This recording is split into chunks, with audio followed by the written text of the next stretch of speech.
Là, c'est la manifestation des gaullistes à Périgueux. Là, c'est des scènes parisiennes. Bien sûr, ce sont des scènes qui sont reprises de photographies qu'on a retrouvées dans la presse de l'époque.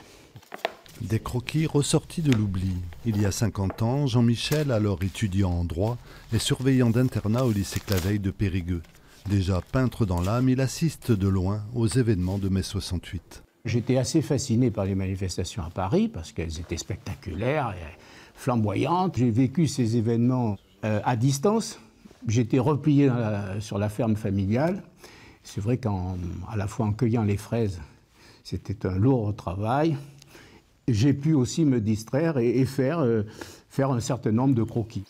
De cet épisode houleux de notre histoire nationale, l'ancien haut fonctionnaire a eu envie d'en sortir un livre, avec 3 compères de Dordogne aux vies bien différentes.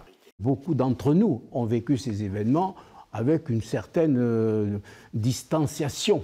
On suivait ça de près, mais on ne se sentait pas concerné parce que ce n'était pas notre mouvement. En 68, Maurice a 23 ans. Il est imprimeur, syndiqué à la CGT et fait 1 mois de grève. Et je pense que les responsables des différents syndicats, ils se sont dit, on est à la traîne, il faut qu'on prenne le train en marche et puis qu'on y va aussi. Alain est étudiant à Normal Sup.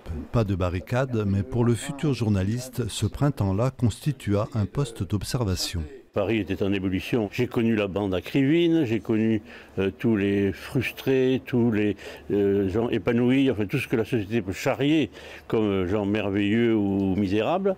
Et j'en ai tiré des leçons, évidemment, pour moi-même. Ça m'a permis de m'éveiller un petit peu à la vie sociale. Avec Gérard Fayolle comme 4e complice, un petit livre sur cette révolution culturelle qu'a été mai 68.